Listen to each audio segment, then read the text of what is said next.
ভালোবাসলেন না আপনি কিরানের 13 কোটি টাকা ভালোবাসলেন?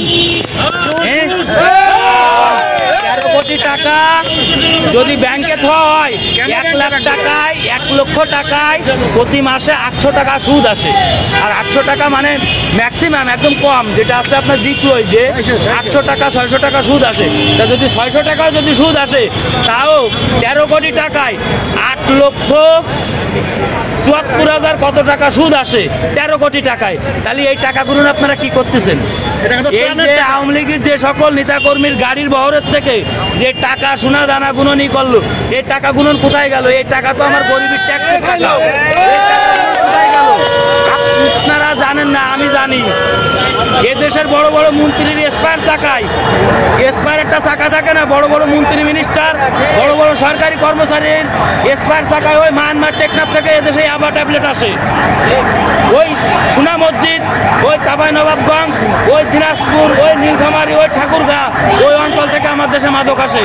আমি মির্জা ফখরুল সাহেব আলমগীর সাহেবকে বলবো, আপনার বর্ডার ঠেকান, আপনার অঞ্চলে বর্ডার ঠেকান। আমি ডক্টর মোহাম্মদ ইউনূসকে বলবো, আমার দেশে কোথাও রাজপথে কি আর ফুটপথে কি কোথাও কোনো মাদক বিক্রি হবে না। আপনারা 3 কোটি মাদক যদি 100 টাকা করে খরচ করে, আমার 3000 কোটি টাকা লাগে পার ডে। 3000 কোটি টাকা না লাগে 300 কোটি টাকা লাগে।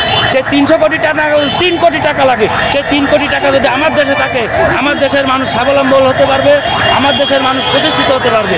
আমরা রাস্তায় দাঁড়ায় করে গাঁজা বিক্রি করতেছি, রাস্তায় দাঁড়ায় করে ডেন্ডি খাচ্ছি, রাস্তায় দাঁড়ায় করে অশারীরিক কাজকর্ম করতেছি। এটা বন্ধ করতে হবে। এর বিরুদ্ধে সকল দেশের নাগরিক ঐক্যবদ্ধ হতে হবে। মাদকের বিরুদ্ধে, মাদক সন্ত্রাস, চাঁদাবাজ এই দেশের সম্পূর্ণ নির্মূল প্রতিষ্ঠান গড়ে তুলতে হবে।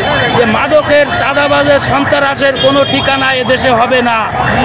যদি হয় তাহলে আমি ডক্টর মোহাম্মদ ইউনূসকে বলবো পুলিশকে যেন ঘুষ বাধ্যতামূলক করে দেয়, তা না হলে এ কখনো উঠবে না।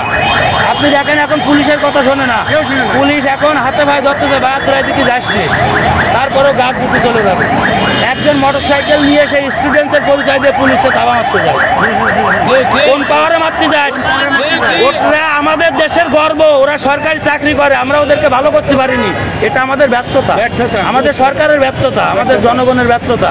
কিন্তু ওদেরকে ভালো করে ওদেরকে ওদের চেয়ারে বসাতে হবে এবং ওদেরকে পুনরায় সম্মান প্রদান করতে হবে। ওদেরকে ঘুষ না, ওদেরকে সম্মান দাও। ওদেরকে বাবারদের স্যালুট না, ওদেরকে ডাইনারদের স্যালুট দাও।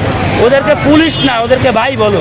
ওদেরকে তোমরা তোমাদের বুকে নাও, তোমরা সাহস যোগাও। আগামী দিনের একটা সুন্দর লাল সবুজের পতাকা আমাদের দেশে, লাল সবুজের সোনার ফসলই হতো আমাদের দেশে। আমরা এখন কি পাচ্ছি? একজন এগ্রিকালচার অফিসার সে যায় না বিলে, আমাদের কারেন্ট পোক লাগে, আমাদের কৃষি খাত মারা যায়, আমাদের দেশে বন্যায় প্লাবিত হয়, আমাদের দেশে অনেক কিছু আছে। এখন আমি ডক্টর ইউনূসকে বলবো, আমাদের দেশের এই নদী বন্দরের ভিতরে যত বাঁধ আছে সকল বাঁধ নির্মাণ করার জন্য। এতে যদি